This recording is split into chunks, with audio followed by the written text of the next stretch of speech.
ಈ ದಶಾಹದಲ್ಲಿ ಎರಡನೇ ದಿವಸದ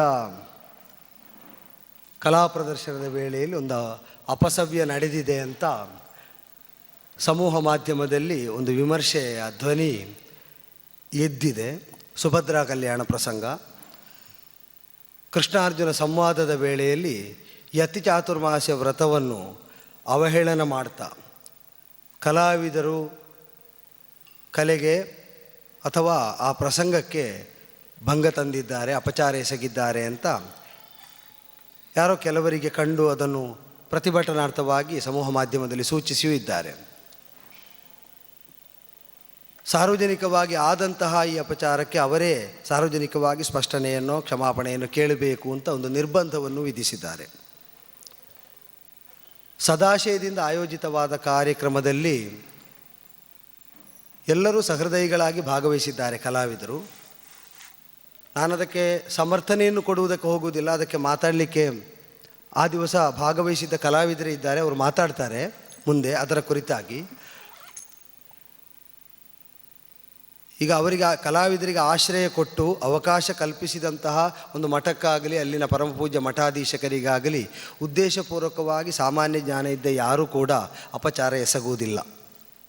ಹಾಗೆಂತ ತಾಳಮದಲೆಯ ಸ್ವರೂಪವನ್ನು ಬಲ್ಲವರಿಗೆ ಗೊತ್ತು. ಆ ಕ್ಷಣದ ಸ್ಫೂರ್ತಿಯಿಂದ, ಅನ್ಯಾನ್ಯ ಪ್ರಚೋದನೆಯಿಂದ ಹಲವಾರು ಮಾತುಗಳು ಬರ್ತಾವೆ. ರಂಗದಲ್ಲಿ ಅದೆಲ್ಲವನ್ನೂ ಸಾಧು ಸಿಂಧು ಅಂತ ಸ್ಥಾಪಿಸುವುದಕ್ಕೂ ಆಗುವುದಿಲ್ಲ. ಈಗ ಇದು ಗೊತ್ತಾಗಿದೆ, ಅದರಲ್ಲಿ ನಿಂದನಾರ್ಹವಾದ ಅಂಶ ಉಂಟು ಎಂಬುದರಿಂದ ಪ್ರತಿಭಟನೆ ಎದ್ದಿದೆ. ಅನೇಕ ಪೌರಾಣಿಕ ವಿವರಗಳು. ಈ ಕಲಾವಿದರು ಯಾರು ಸರ್ವಜ್ಞರಲ್ಲ. ನಾವು ಹೇಳುವ ಮಾತುಗಳಲ್ಲಿ ಎಷ್ಟೋ ತಪ್ಪುಗಳನ್ನು ಸುಳ್ತಾವೆ. ಹಾಗೆಂತ ಅದನ್ನು ತಪ್ಪು ಅಂತ ಗೊತ್ತಾದಾಗ ಮುಂದಿನ ಪ್ರದರ್ಶನದಲ್ಲಿ ನಾವು ಸರಿಪಡಿಸಿಕೊಳ್ಳುವುದೇ ಈ ಕ್ಷೇತ್ರಕ್ಕೆ ನಾವು ತೋರುವ ನಿಷ್ಠೆ ಅಂತ ನಾವು ತಿಳಿದಿದ್ದೇವೆ. ನಾವು ಹೇಳಿದೆಲ್ಲ ಸರಿ ಅಂತ ಸರ್ವದಾ ಅದನ್ನು ಸಮರ್ಥಿಸ್ತಾ ಬರುವುದರಲ್ಲೂ ಔಚಿತ್ಯ ಇಲ್ಲ. ಆ ಘಟನೆ ಯಾಕೋ ಆಗಿ ಹೋಯಿತು. ಅದರ ಕುರಿತಾಗಿ ಅಂದು ಕೃಷ್ಣನ ಪಾತ್ರಧಾರಿಯಾಗಿದ್ದ ವಿದ್ವಾನ್ ಹಿರಣ್ಯ ವೆಂಕಟೇಶ್ವರ ಭಟ್ರು ಇವತ್ತು ನಿಮ್ಮ ಜೊತೆಯಲ್ಲಿ 2 ನಿಮಿಷ ಮಾತಾಡಿ ಸ್ಪಷ್ಟನೆಯನ್ನು ಕೊಡ್ತಾ ಈ ಕಾರ್ಯಕ್ರಮವನ್ನು ಮತ್ತೆ ನಾವು ಮುಂದುವರಿಸ್ತೇವೆ. ಅದಕ್ಕಾಗಿ ಇವತ್ತು ಭಾಗವಹಿಸಲಿಕ್ಕಿರುವಂತಹ ಶ್ರೀ ಹಿರಣ್ಯ ವೆಂಕಟೇಶ್ವರ ಭಟ್ರನ್ನು ವೇದಿಕೆಗೆ ನಾನು ಆಹ್ವಾನಿಸ್ತಾ ಇದ್ದೇನೆ. ಶ್ರೀ ಗುರುಭ್ಯೋ ನಮಃ. ಶ್ರೀಮಠದ ಆರಾಧ್ಯ ಸಾನ್ನಿಧ್ಯಗಳಿಗೆ ಪ್ರಣಾಮಗಳನ್ನು ಸಲ್ಲಿಸಿ, ಶ್ರೀ ಗುರುಗಳ ಚರಣಾರವಿಂದಗಳಿಗೆ ಅಭಿನಮಿಸಿ, ಎಲ್ಲ ಕಲಾವಿದ ಕಲಾಭಿಮಾನಿ ಬಂಧುಗಳಿಗೆ ಅಭಿನಮಿಸಿ 2 ಮಾತುಗಳನ್ನು ತಮ್ಮೊಂದಿಗೆ ಹಂಚಿಕೊಳ್ಳುತ್ತೇನೆ. ಶ್ರೀ ಎಡನೀರು ಮಠದ ಯಕ್ಷಗಾನ ದಶಾಹದಲ್ಲಿ ತಾಳಮದ್ದಳೆಯ ಕಾರ್ಯಕ್ರಮಗಳಲ್ಲಿ ಸಂಘಟಕರ ಅನುಮೋದನೆಯಿಂದ, ಶ್ರೀ ಗುರುಗಳ ಅನುಗ್ರಹದಿಂದ ಭಾಗವಹಿಸುವ ಅವಕಾಶಗಳನ್ನು ಪಡೆದುಕೊಂಡ ಕಲಾವಿದರು ನಾವು. ಆ ಪ್ರಜ್ಞೆ ನಮಗೆ ಸದಾ ಇದೆ. ದಶಾಹದ 2ನೆಯ ದಿವಸ ಸುಭದ್ರಾ ಕಲ್ಯಾಣ ಪ್ರಸಂಗದಲ್ಲಿ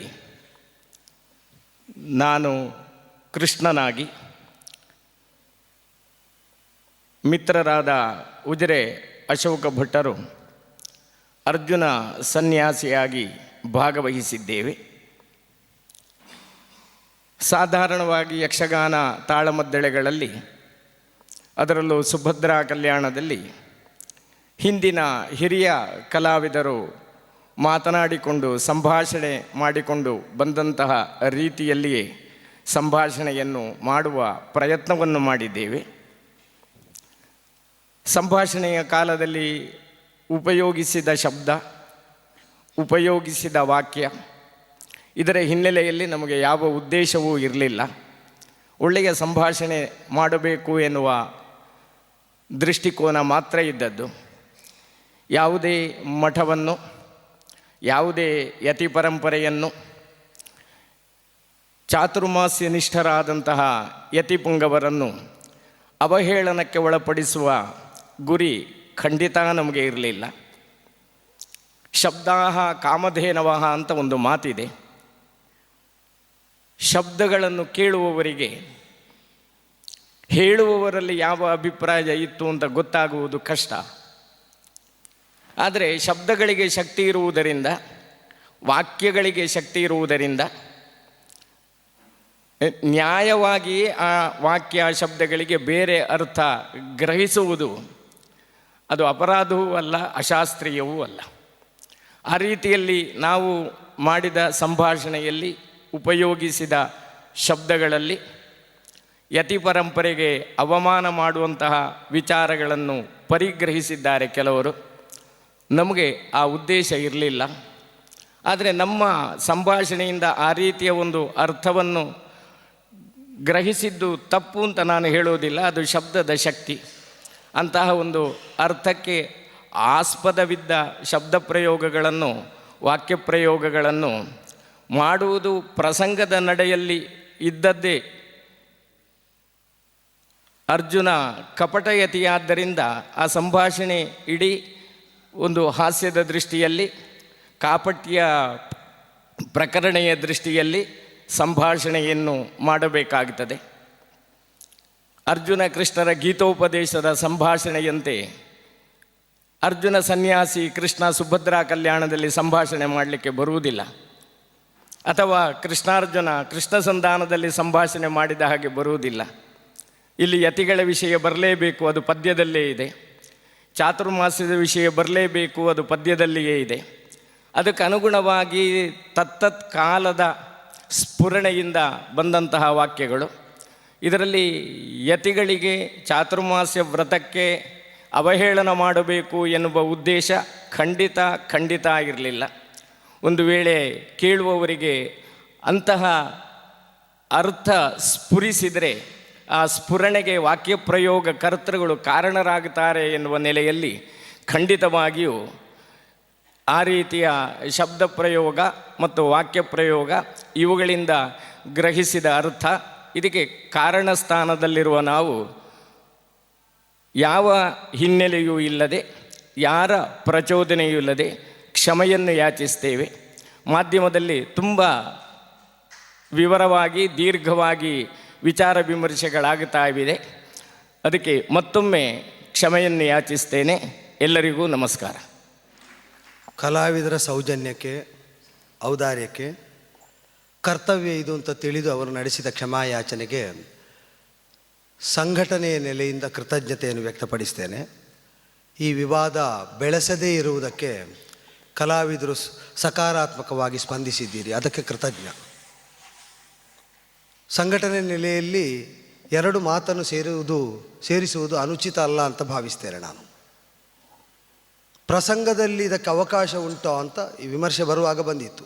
ಇರು ನೀನು ಯತಿ ವೇಷದಿ ಅಂತ ಕೃಷ್ಣನ ಆಜ್ಞೆ. ಯತಿಯಾಗಿ ಇರುವಂತಲ್ಲ, ಯತಿ ವೇಷದಲ್ಲಿರುವುದಿದ್ದರೆ ಚಾತುರ್ಮಾಸ್ಯದ ವಿಡಂಬನೆ ಮಾಡ್ತಾ ಅಲ್ಲಿರಬೇಕಾದದ್ದು ಯತಿ. ಮಾಡ್ತಾ ಇರುವುದು ಮಠದಿಂದ ಎಂಬುದರಿಂದ ಪ್ರಸಂಗದ ಸ್ವರೂಪ ಬದಲಿಸಲಿಕ್ಕಾಗೋದಿಲ್ಲ. ಯತಿ ವೇಷದಲ್ಲಿರುವವನು ಯತಿ ಮಾಡುವಂತಹ ಚಾತುರ್ಮಾಸ್ಯ ವ್ರತವನ್ನು ಮಾಡುವುದಿದ್ದರೆ ಚಾತುರ್ಮಾಸ್ಯದ ವ್ರತದ ವಿಡಂಬನೆ ಆಗೋದು ಒಂದು. ಮತ್ತು ಚಾತುರ್ಮಾಸ್ಯದಲ್ಲಿ ಅವರು ಆಡಿದಂತಹ ಮಾತಿಗೆ ಚಾತುರ್ಮಾಸ್ಯ ಕೂತ್ರೆ ಏನಾದರೂ ಸಂಪಾದನೆ ಮಾಡಬೇಡುವ ಅಂತ ಹಿರಿಯ ಅರ್ಥಧಾರಿಗಳು ಹಾಕಿಕೊಟ್ಟ ಆದರ್ಶವತವಾದಂತಹ ಒಂದು ಮಾರ್ಗವನ್ನು ನಾವು ಅಂಗೀಕರಿಸಿದ್ದ ಹೌದಾದರೆ, ಒಂದು ವಾಕ್ಯಕ್ಕೆ ಲೌಕಿಕವಾದ ಯಾವ ಭಿನ್ನ ಪ್ರಸ್ತುತ ಅರ್ಥ ಹೊರಟರೂ ಆ ವಾಕ್ಯಕ್ಕೆ ಪ್ರಸಂಗದ ಒಳಗಿನಿಂದ ಒಂದು ಅರ್ಥ ಇರಬೇಕಂತೆ. ಹಿರಿಯ ಉದ್ಧಾಮ ಕಲಾವಿದರು ಹಾಕಿಕೊಟ್ಟಂತಹ ಪಂಥವನ್ನು ಆಧರಿಸಿ ನಾನು ಹೇಳುವುದು, ಶ್ರೀಯುತ ಅಶೋಕ ಭಟ್ರು ಆಡಿದಂತಹ ಆ ವಾಕ್ಯಕ್ಕೆ ಪ್ರಸಂಗದ ಒಳಗಿನಿಂದ ಒಂದು ಗಟ್ಟಿ ಅರ್ಥ ಉಂಟು. ನಾನು ಚಾತುರ್ಮಾಸ್ಯ ಕುಳಿತದ್ದಕ್ಕೆ ಗೃಹಸ್ಥಾಶ್ರಮದಲ್ಲಿ ಸುಭದ್ರಾ ಪ್ರಾಪ್ತಿ ಎಂಬ ಅರ್ಥಸಿದ್ಧಿ ಆಗಬೇಕು ಎಂಬ ಅರ್ಥ ಇಟ್ಟುಕೊಂಡು ಅವರು ಆಡಿದಂತಹ ಮಾತದು. ಯಾಕಿದನ್ನು ನಾನೀಗ ಸ್ಪಷ್ಟೀಕರಿಸ್ತೇನೆ ಅಂದರೆ, ಕ್ಷಮೆ ಕೇಳಿದ್ದಾರೆ ಎಂಬುದರಿಂದ ಸಾಧ್ಯಂತವಾಗಿ ಹೇಳಿದ್ದೆಲ್ಲ ತಪ್ಪು ಅಂತ ಅರ್ಥ ಅಲ್ಲ. ಪ್ರಸಂಗದ ಒಳಗಿನಿಂದ ಒಂದು ಅರ್ಥ ಉಂಟು. ಅಪಾರ್ಥವಾಗಿ ಅದು ಚಾತುರ್ಮಾಸ್ಯದ ವ್ರತಾಚರಣೆಯ ಸನ್ನಿವೇಶದಲ್ಲಿ ತಾಳಮದ್ದಲೆ ಆಗುವಾಗ ಹೇಳಿದ ಮಾತಿಗೆ ಸಹೃದಯರಿಗೆ ಎಲ್ಲಿಯಾದರೂ ನೋವಾಗಿದ್ದರೆ ಕಲಾವಿದರು ಕ್ಷಮೆಯನ್ನೂ ಕೇಳಿದ್ದಾರೆ. ಆದರೆ ಈ ಒಂದು ಹಿನ್ನೆಲೆ ಉಂಟು. ಹಿರಿಯ ಅರ್ಥಧಾರಿಗಳಾದ ವಾಸ್ತವ ಸಾಮಗ್ರಿ ಹೇಳ್ತಿದ್ರು, ಪದ್ಯಕ್ಕೆ ಏನು ಅರ್ಥ ಅಂತ ಅಷ್ಟೇ ಹೇಳುವುದಾದರೆ ಪಾಠಶಾಲೆಗೆ ಹೋಗಬೇಕು, ತಾಳಮದ್ದಲೆಗಲ್ಲ ಅಂತ. ಆ ಪದ್ಯ ಅವರ ಬೌದ್ಧಿಕವಾದ ಪ್ರತಿಭಾ ಸಾಮರ್ಥ್ಯಕ್ಕೆ ಅನುಗುಣವಾಗಿ ಅಲ್ಲಿ ಹೇಗೆ ಆವಿಷ್ಕಾರ ಆಗುತ್ತದೆ, ಅದರಲ್ಲಿ ರಂಜಕವಾಗಿ ಹೇಗೆ ಪ್ರಸ್ತುತವಾಗುತ್ತದೆ, ಇದನ್ನು ಕೇಳುವುದಕ್ಕೆ ತಾಳಮದ್ದಲೆಗೆ ಬರುವುದು ಅಂತ. ಯಾಕೆ ಅಂದರೆ ಆಕ್ಷೇಪ ಮಾಡಿದ ಮಹನೀಯರುಗಳಲ್ಲಿ ಯಾರನ್ನು ನಾನು ಆಕ್ಷೇಪ ಮಾಡುವುದಿಲ್ಲ, ಆದರೆ ಆಕ್ಷೇಪದ ಆಶಯ ಅಷ್ಟು ಶುದ್ಧ ಅಂತಲೂ ನನಗೆ ಕಾಣಲಿಲ್ಲ. ಯಾಕೆ ಕಾಣಲಿಲ್ಲ ಅಂದರೆ ಯೂಟ್ಯೂಬ್ ವಾಹಿನಿಯಲ್ಲಿ ನಿತ್ಯ ನಿರಂತರವಾಗಿ ಬರ್ತಾ ಉಂಟು. ಕಲಾವಿದರಿಂದ ಆದ ಅಪಚಾರಕ್ಕೆ ಕಲಾವಿದರ ವರ್ಗದಲ್ಲಿ ಬಂದು ಕ್ಷಮೆ ಕೇಳಿ ಆಯಿತು. ಅತ್ಯಂತ ಹಿರಿಯ ಕಲಾವಿದರು, ತುಂಬ ಅನುಭವಿಗಳಾದ ಕಲಾವಿದರು ಇಲ್ಲಿ ಅರ್ಥ ಹೇಳ್ತಾ ಇರುವಾಗ ಅವರ ಹಿರಿತನವನ್ನು, ಮುದಿತನವನ್ನು ಉಪೇಕ್ಷೆ ಮಾಡಿ, ಲೇವಡಿ ಮಾಡಿ ಕಮೆಂಟ್ ಬಂದಿದೆ. ಯಾವ ಕಲಾಭಿಮಾನಿಗಳು ಅದನ್ನು ಪ್ರತಿಭಟಿಸಲಿಲ್ಲ. ಈಗ ಕಲಾವಿದನಿಂದ ಅಪಚಾರ ಆಗಿದೆ ಅಂತಾದರೆ ಕಲಾವಿದ ಬಾಧ್ಯ, ಅದು ಕ್ಷಮೆ ಕೇಳಬೇಕು. ಕಲಾವಿದನಿಗೆ ಅಪಚಾರ ಆದರೆ, ಈಗ ಇವನನ್ನು ಪ್ರತಿಭಟಿಸುವುದಕ್ಕೆ ಸಿದ್ಧರಾದವರು ಕಲಾವಿದರಿಗೆ, ಅಷ್ಟು ದೊಡ್ಡ ಕಲಾವಿದರಿಗೆ ನಾನು ಮತ್ತೆ ಆ ಕಲಾವಿದರ ಹೆಸರನ್ನು ಹೇಳ್ತಾ ಅವರಿಗೆ ಮತ್ತೆ ಅವಮಾನವನ್ನು ತೀವ್ರವಾಗಿಸುವ ಉದ್ದೇಶ ಇಲ್ಲವಾದ್ದರಿಂದ ಅವರ ಹೆಸರು ಹೇಳುವುದಿಲ್ಲ. ಅರ್ಥ ಹೇಳ್ತಾ ಇರುವಾಗಲೇ ಯೂಟ್ಯೂಬ್ ವಾಹಿನಿಯಲ್ಲಿ ನೀವು ನೋಡಿದರೆ ಈಗಲೂ ಸಿಗ್ತದೆ. ಆ ಕಮೆಂಟ್ ನಾವು ತೆಗಿಲಿಲ್ಲ, ಅದು ಸಾರ್ವಜನಿಕರಿಗೆ ಮುಕ್ತ ಅಂತ ಇಟ್ಟ ಮೇಲೆ ಅವರಿಗೆ ಅವಕಾಶ ಉಂಟು.